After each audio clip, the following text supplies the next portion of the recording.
मी राजू पोतनीस, सरपंच परिषद मुंबई महाराष्ट्र प्रदेश सरचिटणीस।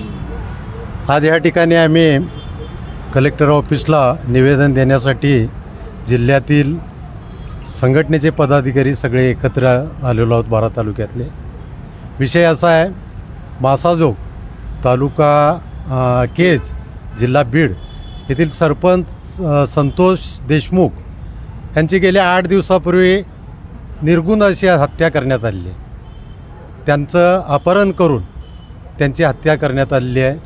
त्या हत्येच्या आरोपींना अद्याप काही आरोपी अजून पकडलेले नाहीत। राजकीय आश्रयाखाली सदर आरोपींना पाठीशी घातलं जातं आहे असा आमच्या सर्व सरपंचांचे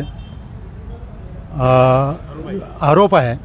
आणि त्यासाठी आम्ही मुख्यमंत्री देवेंद्र फडणवीस साहेब यांना कलेक्टर साहेबांच्या मार्फत ह्या ठिकाणी निवेदन देऊन सदर आरोपींना तात्काळ अटक करून आणि त्यावरती SIT नेमून त्याचा तपास करून त्यांना फाशीच्या शिक्षेपर्यंत पोचवावं। अन्यथा ह्या तपासामध्ये दीर्घाई झाल्यास किंवा चालढकल होऊन राजकीय पाठबळामुळे जर दुर्लक्ष झाल्यास महाराष्ट्रातील सर्व सरपंच हे रस्त्यावर उतरून ह्या गोष्टीचा सरकारला जाब विचारल्याशिवाय राहणार नाही। एवढंच ह्या ठिकाणी मी नमूद करतो।